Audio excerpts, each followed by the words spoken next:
भूतों का खेल।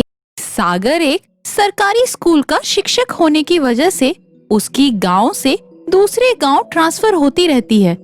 एक दिन उसका ट्रांसफर पीपल गांव में हुई। वो गांव बहुत ही छोटा सा होता है। सागर के रहने का इंतजाम किशन के घर किया हुआ होता है। सागर किशन के घर पहुंचता है।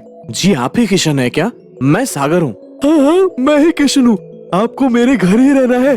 मुझे स्कूल के हेड सर ने बताया आपके बारे में। ये मेरी माँ है, बेचारी गूंगी है। सागर सबसे पहचान कर लेता है और अपने कमरे में चला जाता है।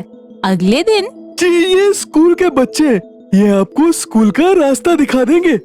सागर चाय पीकर उन बच्चों के साथ स्कूल जाने के लिए निकलता है। स्कूल जाने का रास्ता एक बंजर खेत के बीच से होता है। उसके पहले एक छोटा सा मंदिर होता है। उस मंदिर में एक पत्थर की मूर्ति होती है। सब बच्चे उस मूर्ति को प्रणाम करते हैं, इसलिए सागर भी करता है और बंजर खेत के रास्ते से स्कूल पहुंचते हैं। एक शाम सागर 10वीं के बच्चों की एक्स्ट्रा क्लास लेने के लिए स्कूल जाने लगता है। किशन की माँ उसे इशारों से कुछ बताने की कोशिश करती है, लेकिन सागर को उसके इशारे समझ नहीं आते और सागर स्कूल चला जाता है। क्लास खत्म होते होते देर हो जाती है। सभी बच्चे अपने घर चले जाते हैं। सर बहुत देर हो गई है, मेरा घर यही स्कूल के पास ही है। आप मेरे साथ मेरे घर चलिए। नहीं मगन, मैं चला जाऊंगा। तुम्हारा छाता मुझे दे दो, लगता है कि बारिश शुरू होगी। मगन सागर को छाता देकर चला जाता है। सागर चलते चलते उस बंजर खेत के पास आता है। बहुत जोरों की बारिश शुरू होती है और तेज हवा भी चलने लगती है। सागर के हाथ से छाता छूटकर गिर जाता है। अंधेरे की वजह से उसे कुछ दिखाई नहीं दे रहा होता है। तभी सागर को एक बच्चे के रोने की आवाज आती है। सागर आसपास देखता है तो उसे एक बच्चा दिखाई देता है। कौन हो तुम और इतनी रात को यहाँ क्या कर रहे हो? मैं मेरे माँ पापा के साथ जा रहा था। अचानक मेरा हाथ माँ के हाथ से छूट गया और अंधेरे की वजह से मुझे कुछ दिखाई नहीं दिया। मुझे मेरी माँ चाहिए। सागर उस बच्चे का हाथ पकड़कर चलने लगता है। थोड़ी दूरी पर उसे एक आदमी और एक औरत दिखते हैं। सागर उस बच्चे को पूछता है, क्या वही तुम्हारे माँ पापा है? हाँ। आपका बच्चा आपको ढूंढते हुए रो रहा है और आप हंसते हंसते आगे जा रहे हैं। आपको अपने बच्चे की कुछ परवाह है कि नहीं?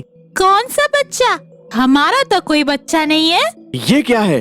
सागर नीचे देखता है तो उसके साथ कोई बच्चा नहीं होता। सागर फिर ऊपर देखता है तो वो आदमी और औरत भी गायब होते हैं। सागर डर जाता है। उसे फिर से उस बच्चे के रोने की आवाज आती है तो उसे वो बच्चा दिखता है और गायब हो जाता है। सागर चलने लगता है। उसे एक झोपड़े के बाहर रोशनी दिखाई देती है। तभी उसके पीछे धोती पहना हुआ एक आदमी आकर खड़ा होता है और उसे कहता है, डर लग रहा है क्या? चलिए मेरे घर चलिए। सागर को उस झोपड़े के बाहर एक सुंदर लड़की दिखाई देती है। सागर उस झोपड़े के तरफ चलने लगता है। वो आदमी सागर को उस घर में जाने से रोक रहा होता है। फिर भी सागर उस झोपड़े में चला जाता है। वो सुंदर लड़की कहती है, आइए अंदर चलिए। सागर उस लड़की के साथ अंदर जाता है और देखता है कि जमीन पर कोई सोया हुआ है। उसके पूरे शरीर पर चद्दर डाली हुई है। ये मेरे पिताजी हैं। अच्छा। तभी हवा के झोंके से वो चद्दर निकल जाती है और चद्दर के नीचे रखा हुआ कंकाल सागर को दिखता है। वो सुंदर लड़की भी चुड़ैल बन जाती है। सागर बहुत ज्यादा डर जाता है और अपनी जान बचाकर वहाँ से भाग जाता है। सागर मंदिर के थोड़ी दूरी पर पहुँचता है और चक्कर आने की वजह से नीचे गिर जाता है। सुबह जब उसे होश आता है तब वो किशन के घर में होता है। मैं यहाँ कैसे आ गया? मैं तो उस खेत में था ना। आपका नसीब अच्छा था कि आप जिंदा वापस आ गए, नहीं तो अमावस की रात उस खेत से कोई जिंदा नहीं वापस आता। इसलिए रात को उस बंजर खेत में कोई जाता नहीं है। कल अमावस की रात थी। लोग कहते हैं कि कई साल पहले उस खेत में बहुत से लोगों को मारकर दफना दिया गया था। अमावस की रात वो सारे भूत जाग जाते हैं और जो कोई उनके चंगुल में फंसे उन्हें तो वो छोड़ते ही नहीं, इसलिए वो खेत हमेशा बंजर ही है। अगले दिन सागर गांव के सरपंच से मिलकर इन भूतों की समस्या का हल निकालता है। उसी रोज शाम को गांव वाले एक तांत्रिक के मदद से उस खेत में दफनाए हुए शवों के कंकालों को बाहर निकालते हैं और तांत्रिक उन अतृप्त आत्माओं को मुक्ति दिलाते हैं। नाम का एक आदमी रहता था। वो अपने नाम की तरह ही हमेशा लोगों से उधार लेकर अपनी जिंदगी गुजारता था। रोज अखबार में कोई सरकारी योजना है क्या, ये देखता और उस योजना का लाभ उठाता था। एक दिन वो एक पेंशन की योजना देखकर बूढ़ी औरत के भेष में सरकारी ऑफिस जाता है और वहाँ के अफसर से कहता है, बेटा, मेरी पेंशन का काम कर दो। ये है मेरी अर्जी और इसके साथ मेरे सभी जरूरी कागजात भी है। एक दिन उधारी चंद की पत्नी रूपा अखबार पढ़ रही होती है। उसे अखबार में उधारी चंद और एक औरत की शादी की फोटो दिखती है। अरे, मैं तो बर्बाद हो गई। ये क्या किया आपने? मेरे होते हुए किसी और से शादी कर ली। फोटो आया है आपका अखबार में। अरे वो तो झूठ की शादी है। एक योजना आई थी, शादी करने पर पैसे मिलने वाले थे, इसलिए मैंने शादी का नाटक किया। मैं तो तंग आ गई हूँ आपकी इन हरकतों से। कुछ दिनों बाद उधारी चंद को अखबार में गृह लक्ष्मी सरकारी योजना के बारे में एक विज्ञापन दिखा, जिसमें नारी शक्ति को प्रोत्साहन देने के लिए गरीब औरतों को ऑटो रिक्शा देने की योजना थी। जिसे भी रिक्शा चाहिए वो अपना ड्राइविंग लाइसेंस और अर्जी लेकर सरकारी ऑफिस आ जाए, ऐसा लिखा था। रूपा ने भी वो विज्ञापन पढ़ा। क्या सोच रहे हैं? मैं नहीं जाने वाली ये रिक्शा की योजना का लाभ उठाने। मुझे रिक्शा चलानी नहीं आती। हाँ पता है मुझे, और मैं तुम्हें जाने के लिए तो नहीं बोल रहा हूँ।